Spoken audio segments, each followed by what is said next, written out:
Welcome. This is the very first voiceover video of my channel, and the game we're about to play is Ninja Prophecy.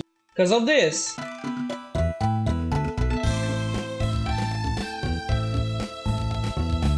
But wait, there's more.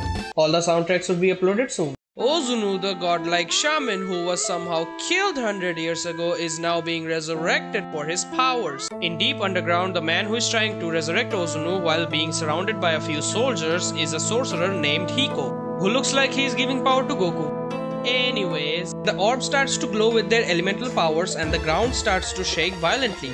As the seal ruptures, the air fills with darkness and hatred, the spell breaks, and there, Ozunu is reborn. Damn, boy, he's dead! Upon resurrection, Ozunu smacks Hiko and then eats 2 of his guards.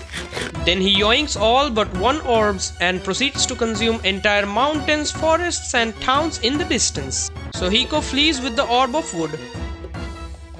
Meanwhile, in the ninja village, we see Mina healing a villager and also meet our ninja crew Homura, Kane and Konoha. Mina gets tired because her mana bar is empty because there aren't any healing herbs left to substitute her healing spells. So our adventure begins with a little errand while Mina rests. But first, we'll check 2 things. 1, this chart of elemental strength and weaknesses, and our party members. As the first member of our crew, we have Homura, the fire ninja. He uses sword slashes and fire spells. With his stats of high attack, high speed, mid defense and low luck, combined with his buff spells, make him a solid pick. Next comes our first female character and best girl, Wood Ninja Konoha. She uses shurikens and wood spells. With her high magic attack, defense, speed and luck, combined with her MP, she absolutely dominates. And then we have Kane the lightning ninja. He uses claw scratch attacks and lightning spells. Even though his stats are dead center, but his debuff spells aren't very useful, so he is only used when necessary. Thus we arrive at the hills to collect a lot of healing herbs for backup. Upon progressing, we learn our first movement skill, the wall kick jump. Suddenly a boar attacks Konoha and our first fight sequence starts as a tutorial. There are 5 different types of move we can perform during the fight. 1, we can attack with each of our equipped melee weapons. 2, we can use defense to preserve HP in exchange for a turn, but elemental attacks can partially negate said defense. 3, we can use magic spells, which includes elemental damage spells, healing spells, ally debuff remove spells, ally buff up spells, and hostile debuff spells. Each of these spells need a particular amount of mana to use and fails if conditions aren't met. These magic spells are the most necessary moveset for strategic battles, so these need to be used well. 4, using items to heal HP, MP and debuffs without using any mana. But these items costs money to purchase, thus should always be used as a last ditch effort. Or 5, we can just run away using escape. Beating the hostiles gives us 3 things. 1, EXP to level our party members up. 2, money to buy items, invest in shops or put into crafting stuff. Or 3, materials to craft those stuff. Upon further progression, we see these glowing stars also give materials. Further ahead, we find the Bodhisattva statue which fully heals our HP and MP unlimitedly while we are not fighting. So after praying, we reach the summit to collect herbs. After collecting some herbs, our first mini-boss appears tailing an injured soldier. As for counterattack, we easily beat it without using any magic, just using our melee weapons.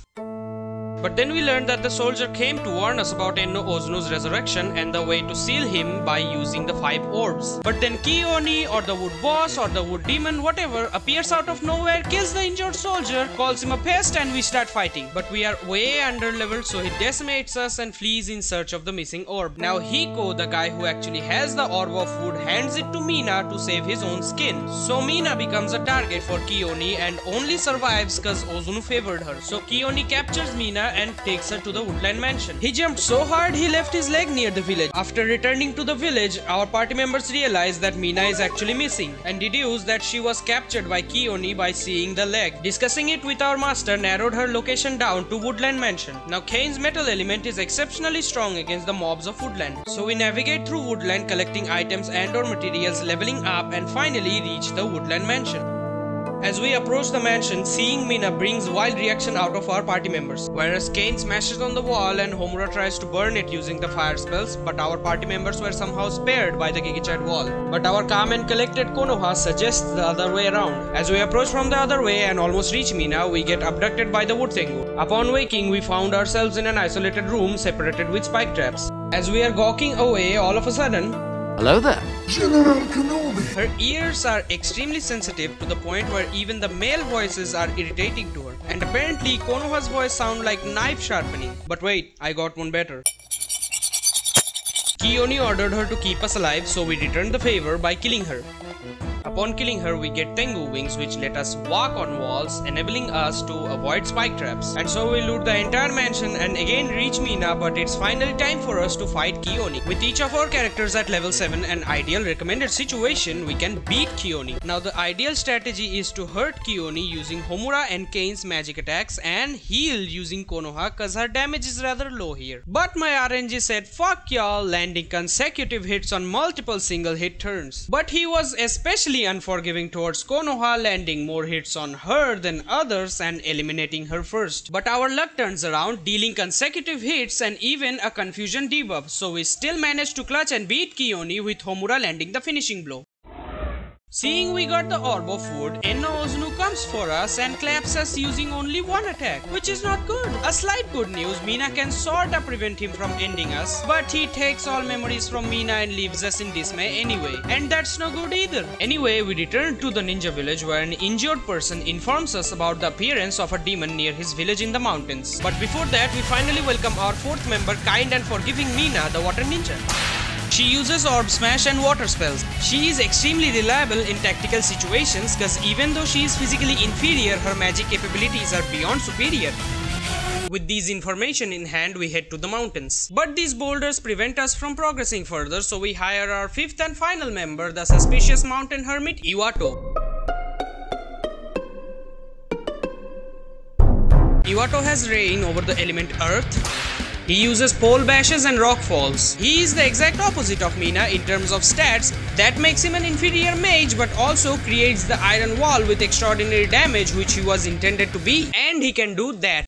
After accepting Iwato in our team, we upgraded our gear, leveled up everyone, especially Mina and Iwato, to balance with our other members, and also did some side quests to boost our arsenal, among which the side quests Forgetful Old Man and Hunting Tengu are one of the most necessary cause it gives Konoha 2 new wood spells, making the fight against Tsuchioni easier than ever. So we blast our way through, heal ourselves and appear behind Tsuchioni. Not much speaking, we get straight to fighting. Now I use the default team at level 12 each, but using Iwato in Homura or Kane's place is also viable. He starts the fight with 2 horses which need to be disposed of quick to avoid additional damage. Now we can fully concentrate to healing and damaging his enormous HP. And I tell you, you can eventually succeed.